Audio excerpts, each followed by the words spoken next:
When you are. Go for it. Okay. Call the meeting to order. Start out by approval of the minutes. Everyone got a copy of the minutes? I hope. You did? Would someone like to make a motion to accept the minutes? I'll second that. Okay. All in favor, right hand raised. Opposed? Okay, that's accepted. Radio committee meeting. We had a very fruitful meeting this morning. Almost everything was decided regarding radio options and makeup and channels and zones and things like that. We have a few more things to decide. We're going to be getting one final feedback from all the rescue and fire chiefs to see if they want anything specific on their channel lineup for their squad. After that, we're going to be moving ahead. We have a tower donated that we're going to be installing at Cleveland. We're looking for another tower to put at Longhorn. They'll both have satellite receivers. We're still waiting for the frequency coordinator to give us frequencies for the Salem Tower. But we don't think that's going to hold the plans up for putting the new system in operation. Okay, any questions about that? Yeah, has the Salem Tower been installed? No, we're Okay. waiting for the frequency coordinator to say what frequencies they can have. Then we have to order the equipment. Okay. We also are working on the connectivity. The information is actually beamed between two different towers to make sure the connectivity stays, and that is being worked on also. Got it. Yeah, I just thought it was something physical, you put it up and then you could work, but you have to do it the other way around. Yeah. Right. Okay, Tammy, training committee. We've not met recently. I did go back and look to see if I could figure out what the issue was with the hours. And it seems like at one point we added in some different things for local hours to be included in the EMR class, so it would be done by the time they got through. So that's where the difference is, I think, in the hours from the academy and what we had in the document, Okay. the best I could tell. We're gonna hopefully be meeting again in a week or so and go over some other items, and then if there's any other issues with that document, we'll fix those then. And Mike, do you have anything? And Zach, you're here too, if you wanna add anything to that. I just had that one typo I gotta go back and fix, where we just had the number flipped Okay, on the EMS, DHEC EMS document. okay. That's it. Got it? Okay. Mike Carroll. Good evening, everybody. Just kick off with the training. The training committee did a great, outstanding job putting that together. Finishing up with that standard. We do have CEP class coming up this coming week. The dates are, excuse me one second. Tuesday the 29th, and then Thursday the 31st. That's for EMRs. Everybody can attend. Please encourage your EMRs to come to this. We've only had a couple come to those EMR. EMTs are averaging about 5 a class. We need to get that out to everybody. That'll be coming up in April. Those dates will go out.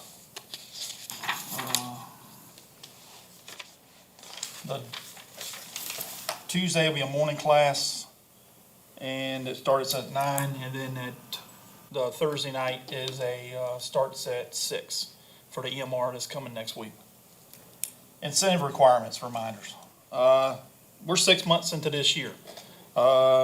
just to give some numbers, doing pretty well on training. People are getting their training done, especially the ones that have action training along those on. Physicals, right now we have around 100 that have outdated physicals going into this year already. We do have physicals coming up again. It's gonna be April the 14th. And those are being held at Corinth Shiloh. Give Cindy or me a call at 638-4200 to schedule. We talked about new response vehicles. Rescue One did some, Mike, excuse me. That number that you gave, the 100 outdate, is that just rescue, or is that rescue and fire? that's all together. Thank you. I've just spits out a number of certifications that are lapsed. Thank you.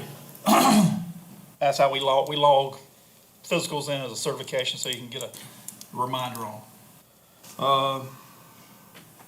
New response vehicles, we're looking at that committee, maybe some thoughts on that. F-150 looks like the way to go.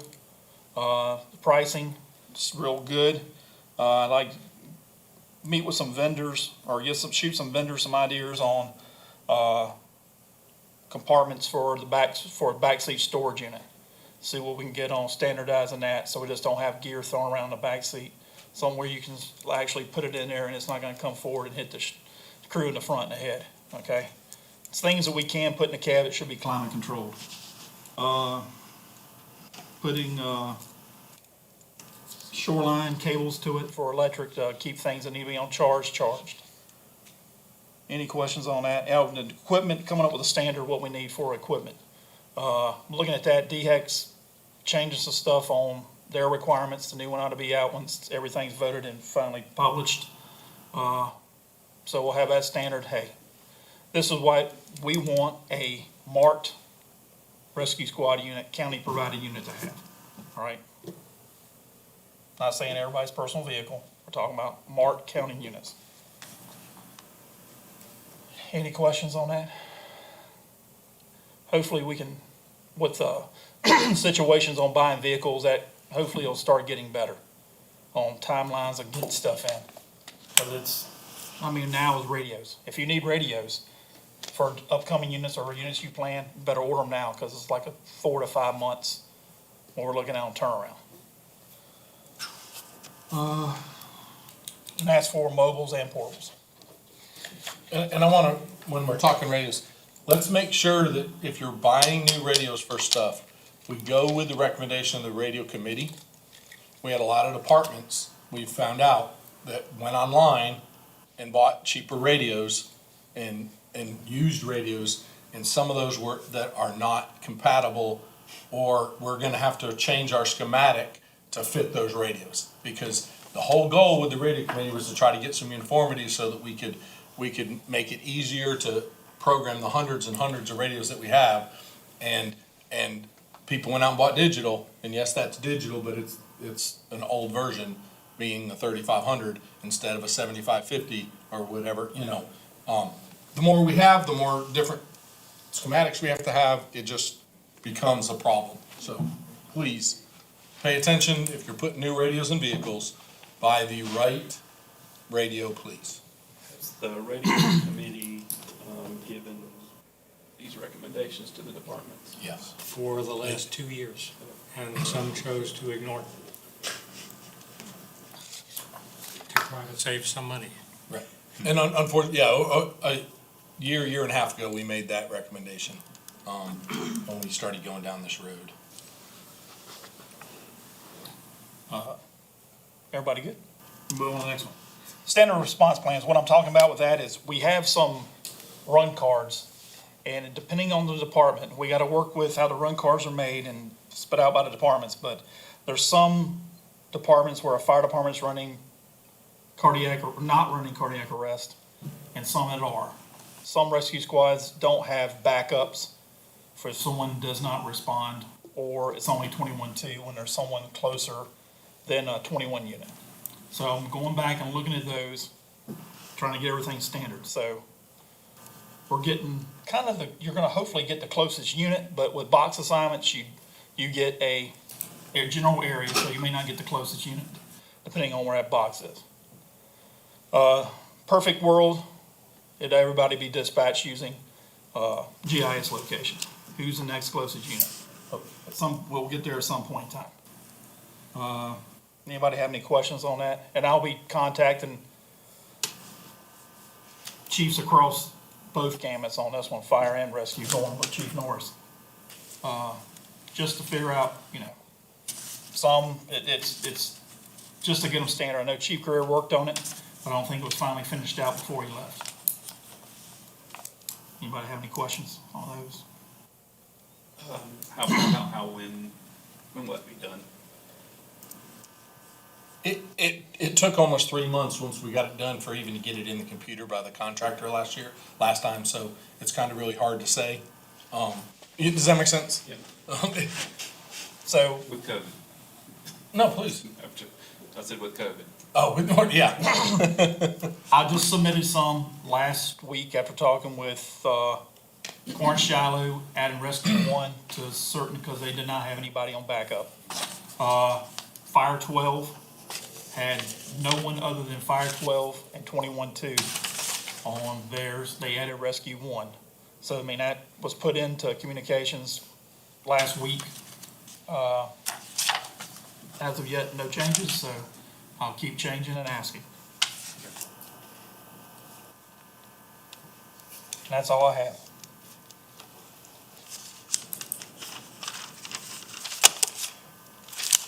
If we have suggestions about any box changes, should we just submit them to you and why we think that change would be helpful? It should be going through you chiefs.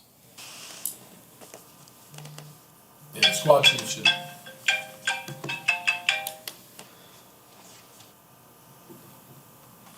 Okay. Scott? First thing is budget. We had a discussion a little bit last time about it. So until the 2.9 fund, we actually get a number on what that is, we're holding the line on what that looks like. So this year, the fund is going to stay the same, at the present time.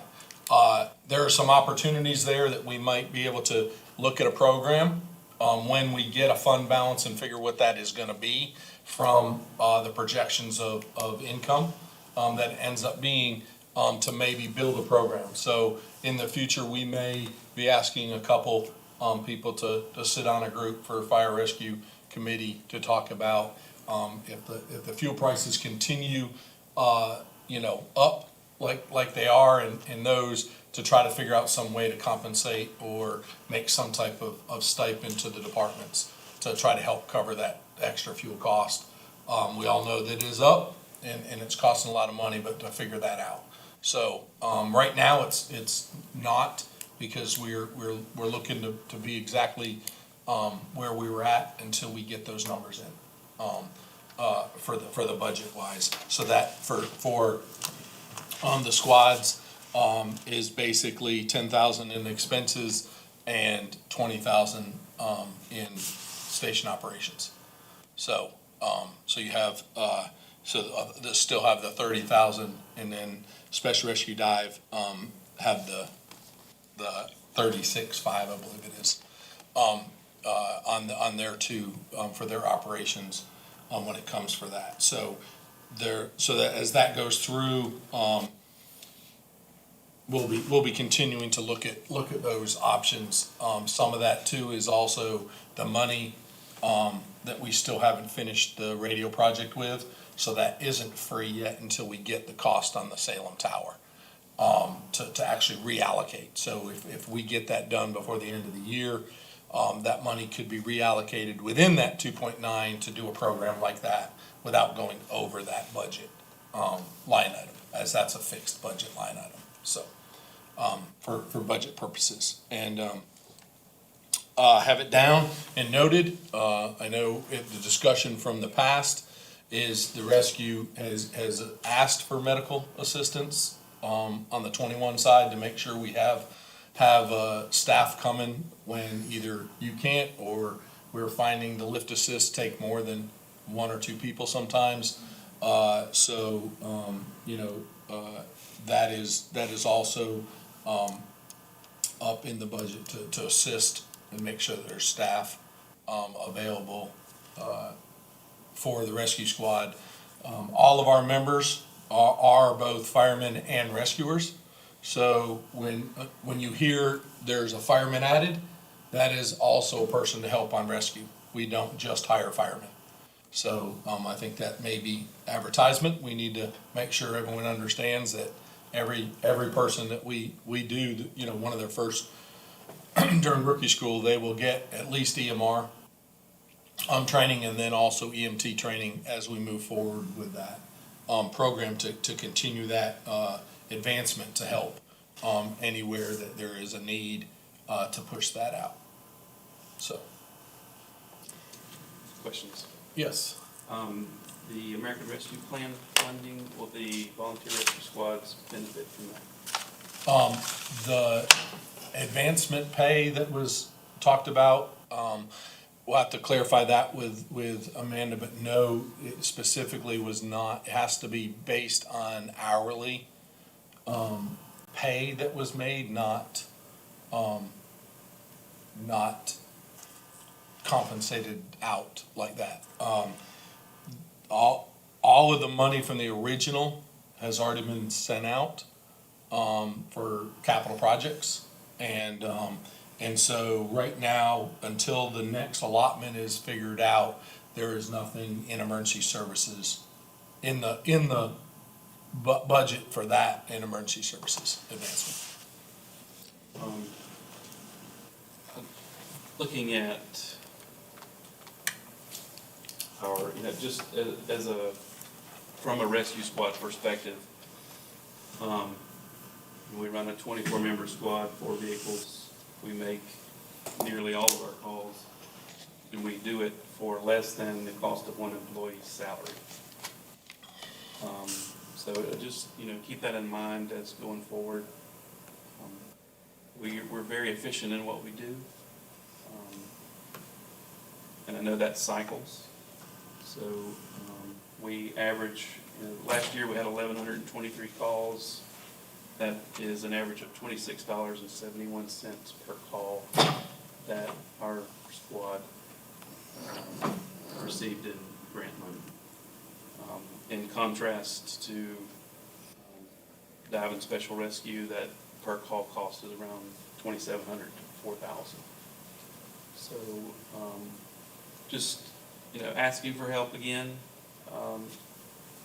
We do keep a close eye on the numbers to try to make sure we're doing a fiscally responsible job.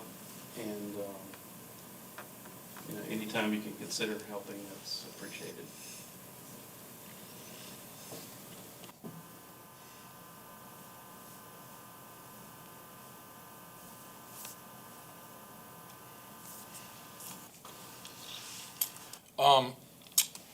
Next thing, respectful treatment of members. This can be pretty frank. I expect our staff to be cordial and respectful to all volunteers and all people at all times. And if they're not, I will tell you, people are more than happy to tell us when they don't think they were. That's a two-way street. I will not accept chiefs because they're a chief, commissioner because they're a commissioner, to berate, to belittle any one of my staff. It is unacceptable to me. If it's a fire rescue, unacceptable. They don't get paid enough. You want to yell at me? Please yell at me all you want.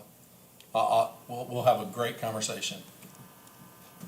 Our staff is out there. It is hard enough to keep them at what we pay as it is in the competition that we have out there.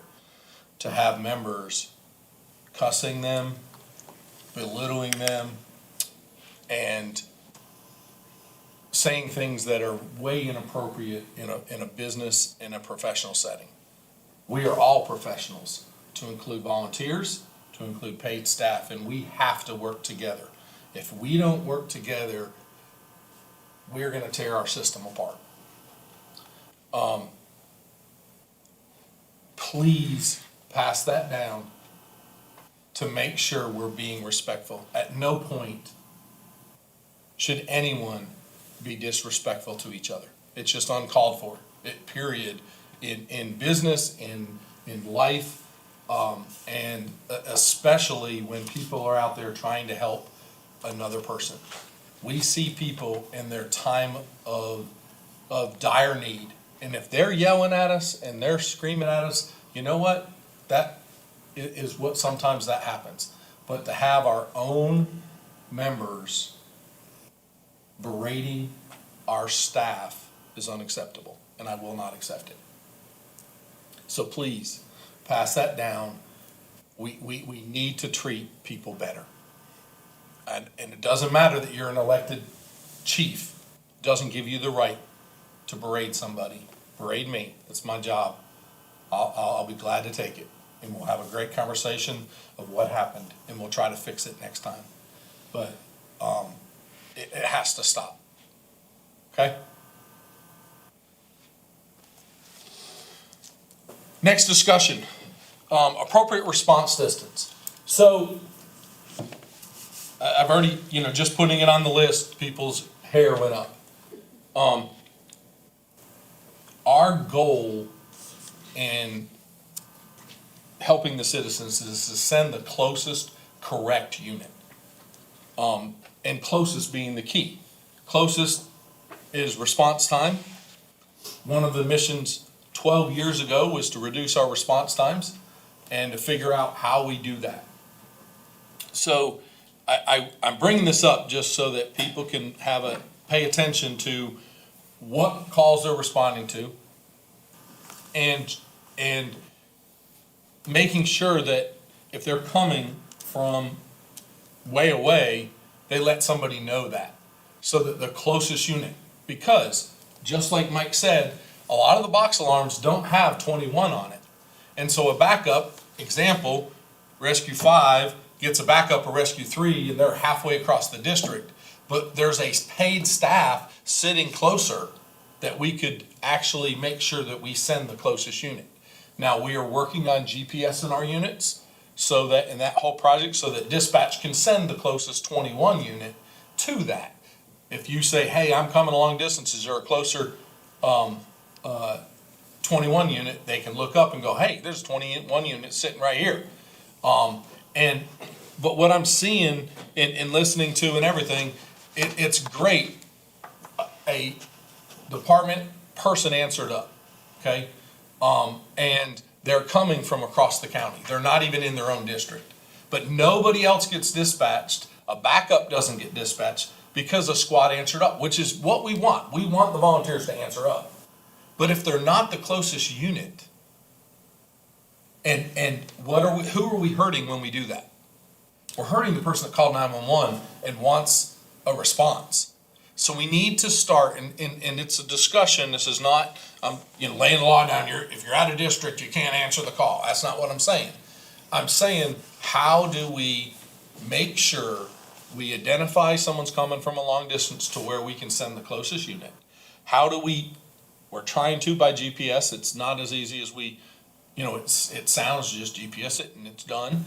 To do that within the CAD system we have, and get those units constantly up with our cell service system.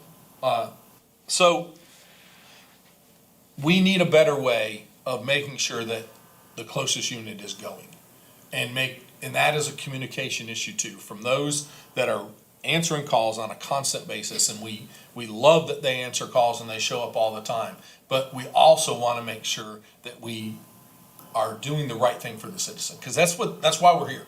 We're here for the citizen. We're not here because we want to do something. We want to help our citizens, and that's why Emergency Services is here.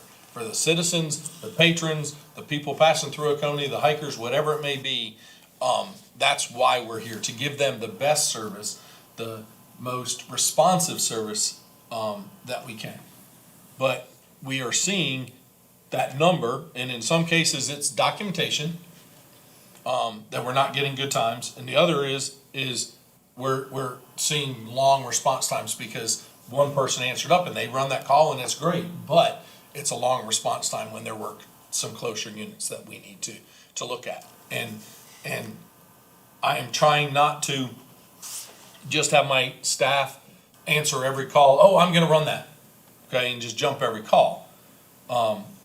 We need to do this appropriately and not just a free-for-all as we figure out what that looks like. So, open it up for comments.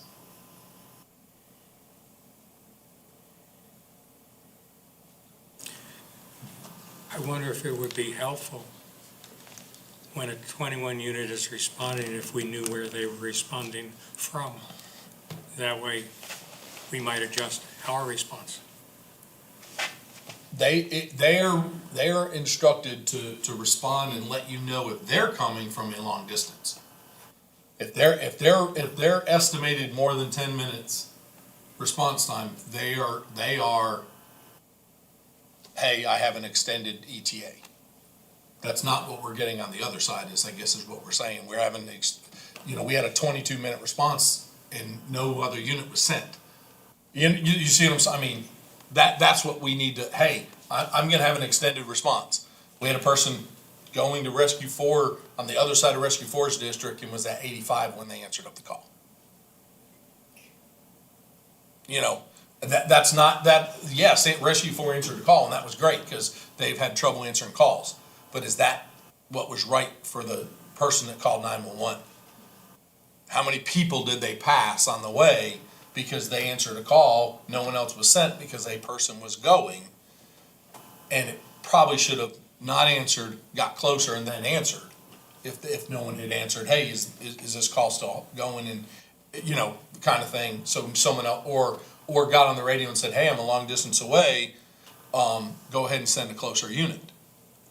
That, we need to communicate that so that we give the best solution.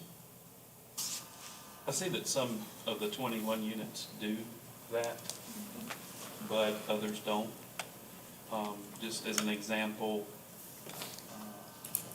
a lot of times there will be a call in the mid-11 region, and a 21 unit will come from South Union or Camp.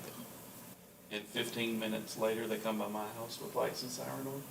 Right. It wasn't the closest unit. Right. Oh, it's also, that's why we're GPS and ours also. We're trying to, but that all goes into the box alarms and fixing the box alarms so that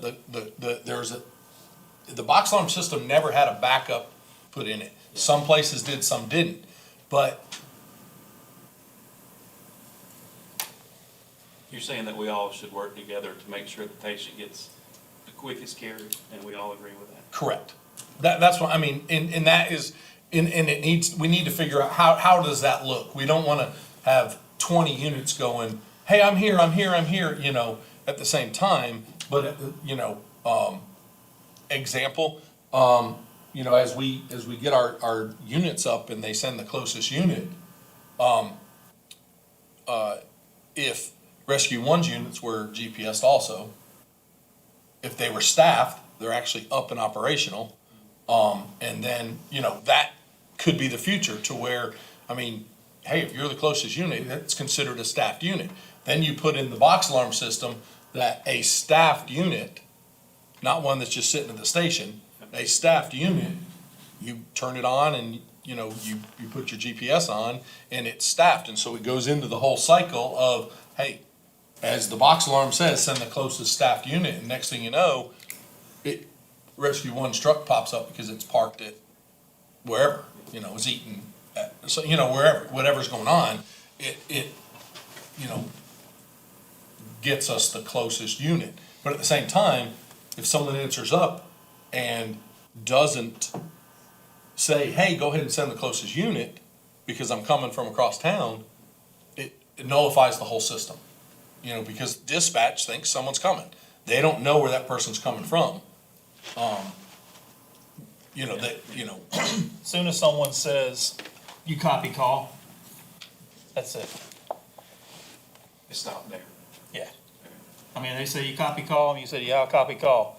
They don't look at dispatching anybody else. No, doesn't go down the line. But another thing that I found out in the last few days is if Prisma does not give the okay for backup responders, that doesn't get done either. We need to look at that. There's some communication between the Prisma dispatcher and the county dispatcher that if no initial dispatch station answers, Prisma ends up giving a yes or a no as to whether backup responders are dispatched. Correct. And I'm not sure that they should have that, all of that control. This probably should be a joint conversation. So when that was decided, it supposedly, what was happening is how close their unit is. We're a second responder.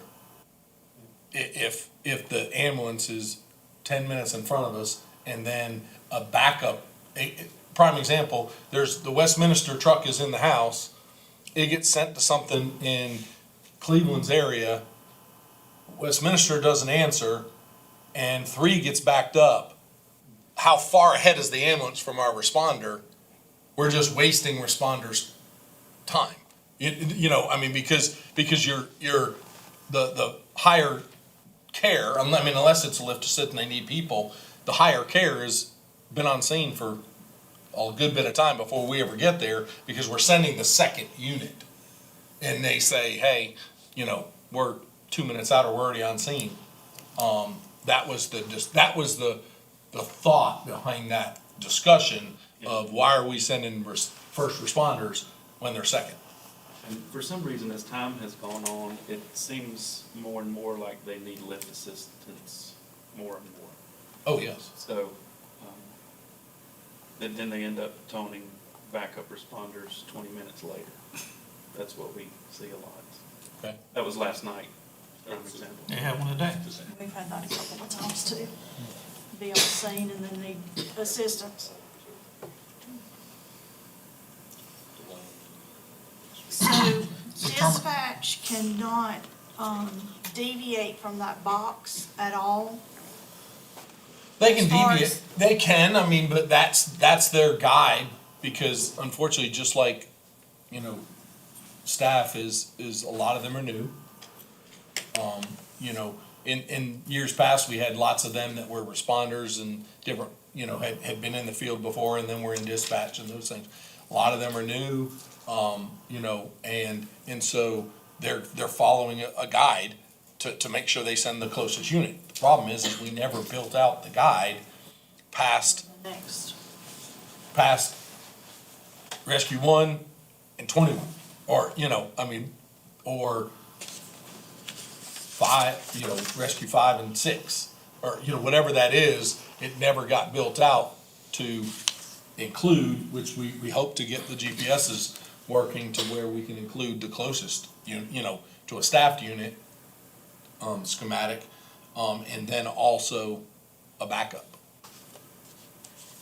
To try to eliminate 15 minutes passing your house when you could have been there 15 minutes earlier.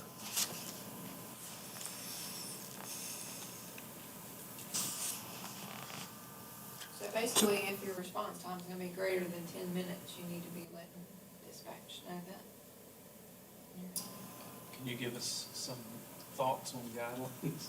Or No, just I would work say together that. to- I would say 10 minutes, you know, if it's a extended time, you know, 10 minutes, you know, it's just a good thing. Hey, I'm over 10 minutes, is there a closer unit? I mean, and I don't know that that's the right answer. I'm just, you know, that to me is roughly, you know, the difference, you know,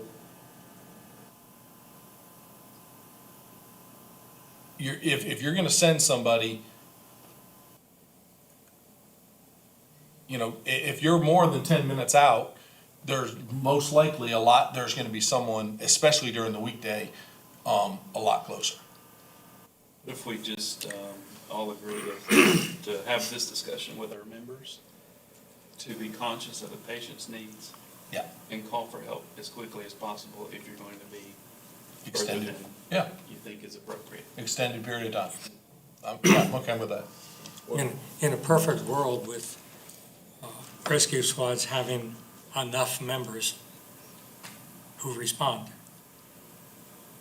then I definitely agree with you that hopefully there's someone closer, but, you know, in this day and age now, a number of squads are having a lot of trouble making that, and, Right, prime example, Steve, yourself. Sure. You're great to respond to all over, but at the same time, a lot of times you're a good distance away, but people need to know where you're coming from. You may be in Westminster when you answer up, you may be in Fairplay when you answer up. You know, no one knows where you're, you know, it's not like we're GPSing your radio, to say, oh, here's where he's coming from. You know, to say, hey, we got an extended time, you know, send a unit from headquarters. Or, I personally don't respond to medical calls unless I'm near Westminster. right, Fire, different, because our rescue members are firemen, right. so there's no rescue on scene. But I agree with what you're saying.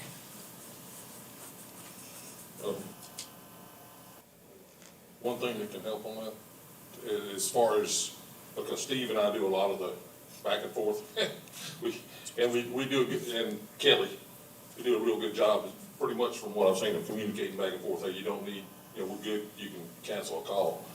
If y'all could get with Westminster and provide us Westminster City, and just give us some sort of guide for, especially for us down at Rescue 3, of where the Westminster City truck will and will not respond to.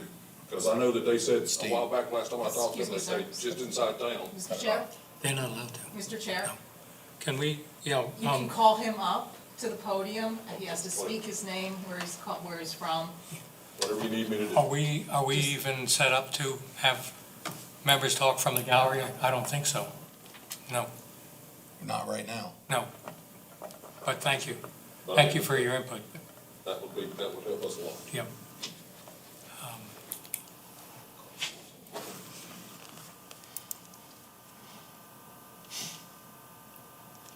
Okay,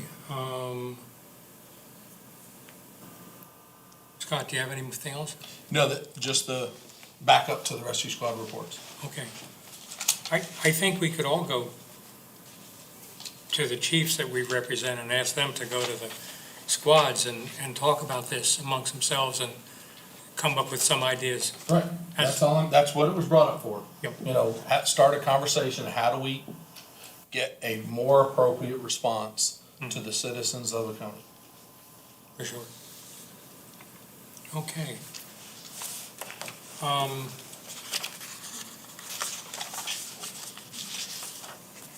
Squad reports. Kelly? Okay. So, thank you, Rescue 3 members for being here tonight.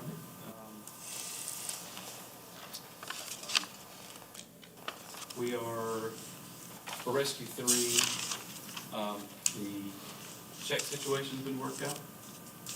And I believe R3D is still in the decal process, is that correct?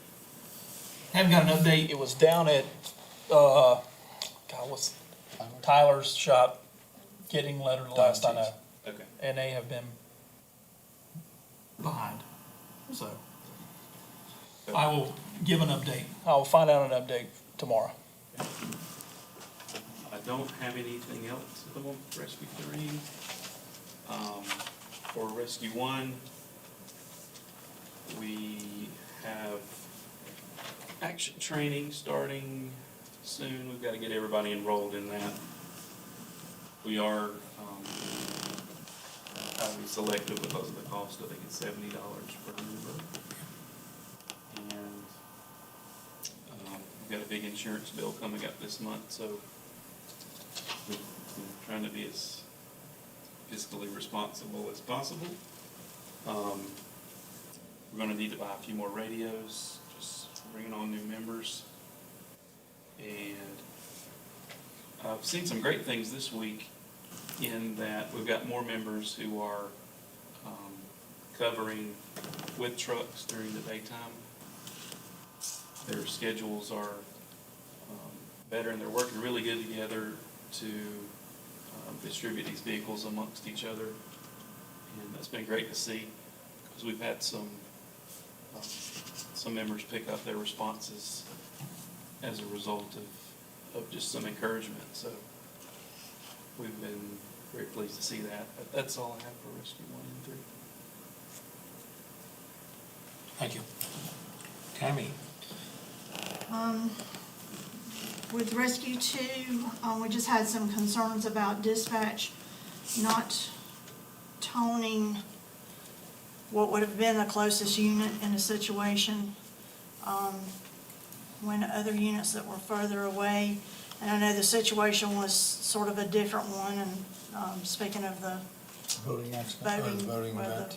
the incident at Fall Creek, when we weren't even towing fire or rescue with the boat sitting in our building. And basically, we just self-dispatched, still staged, but was still there. I'll have it pulled, and we'll look at it. No problem.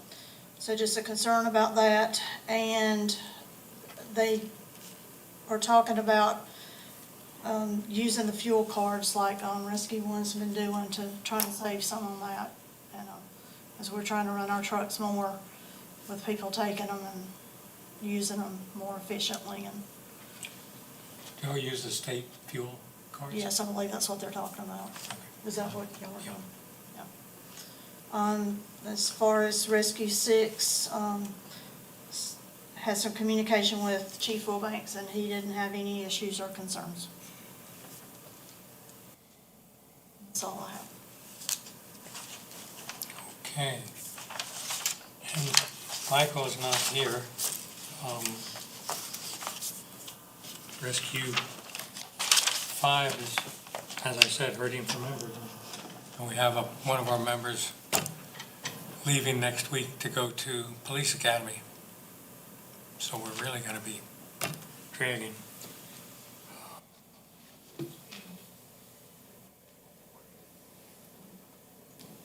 And Rescue 4, could you give us an update, Mike, on Rescue 4 has been doing fairly well. They have present count 6 active members. They just had a new paramedic join who's starting to run calls. Meetings, training together. A lot of good energy, and I think it's picking up a lot. So having people come in and teach their drills, so we're going pretty good. do they have a full slate of officers? No, not presently.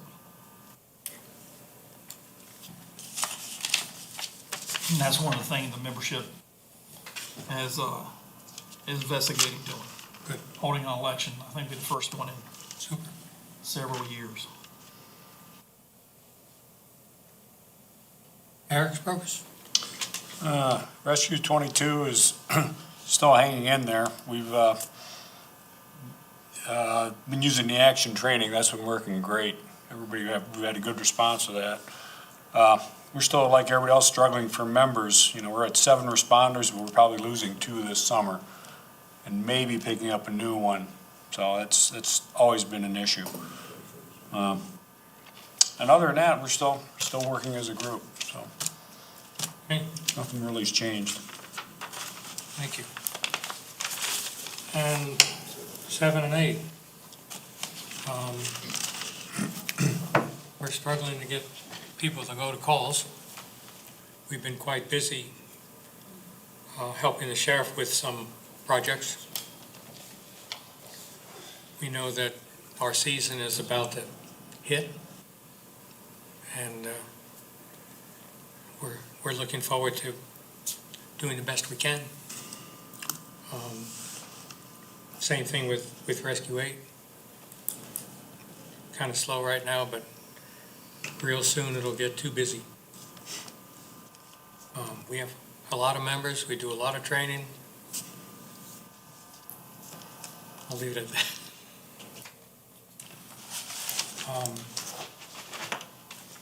I have a couple of questions. A few meetings ago, we were talking about increasing par checks for rescue calls. Has anything happened, or does anything need to happen with that? No, Sounds the like a- request was made, and we're waiting to see that, where the revenue comes in, because everything is still the same this year right now. Does part checks have to do with revenue? Oh, no. Part, Oh, par checks. I'm sorry. Par check, I thought you said checks, as in the money part that I just talked No, about. no, I wouldn't go near money. with par checks, it's gonna have to be like a training thing, because they think par checks are really only for fire. So we've gotta probably come down and sit down together and write a better SOP, SOG for that kind of a thing. Okay. And then pass it through so the dispatchers know, hey, it's just not for when you're going interior firefighting. It can be on any call. Right. You should be doing a personal accountability.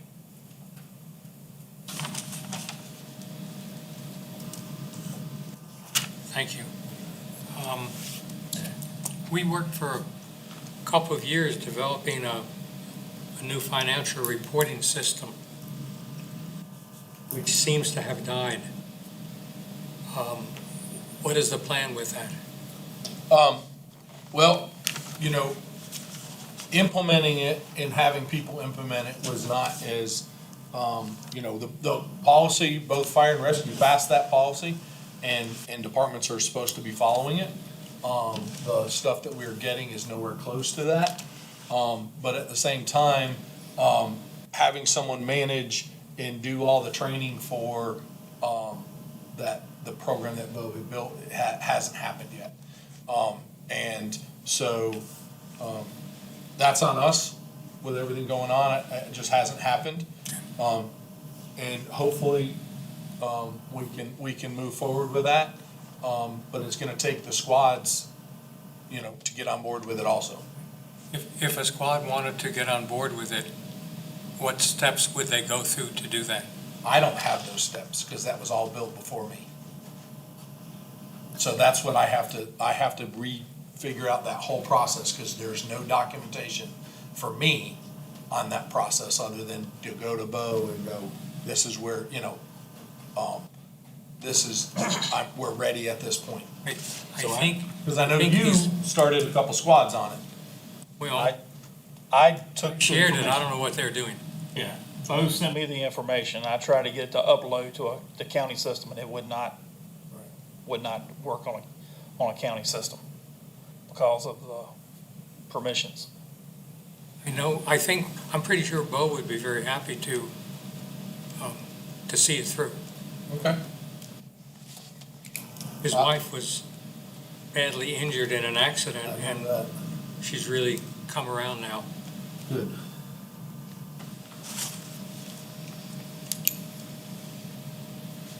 I'll get up with him and talk to him about it. Okay.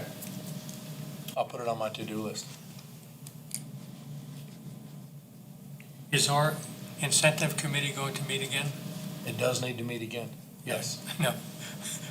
I just hate to see it creeping along. No, I know, we need to meet in the next week or so. Yeah, okay, Preferably, yes. okay.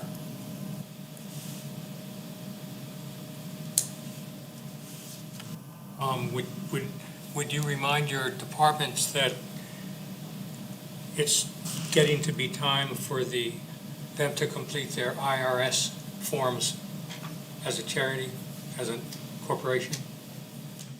And they know how to do it. I've sent out instructions. If they need help with it, I'll be happy to help them with it.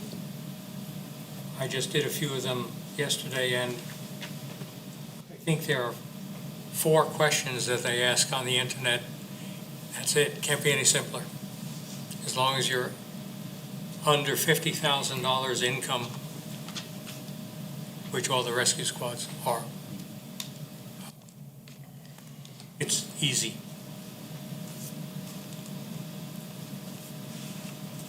Okay, I don't have anything else. Yes, Mike?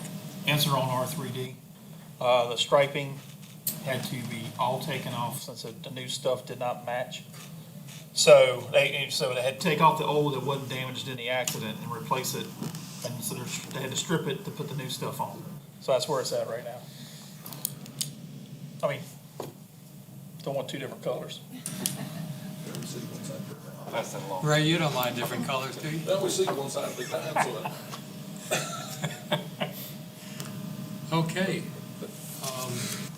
If anyone has anything else? Well, we'll see you all next month. Gentlemen, anything else? I got it. Okay. I'd like to make a motion to adjourn. I'll make the motion, we adjourn.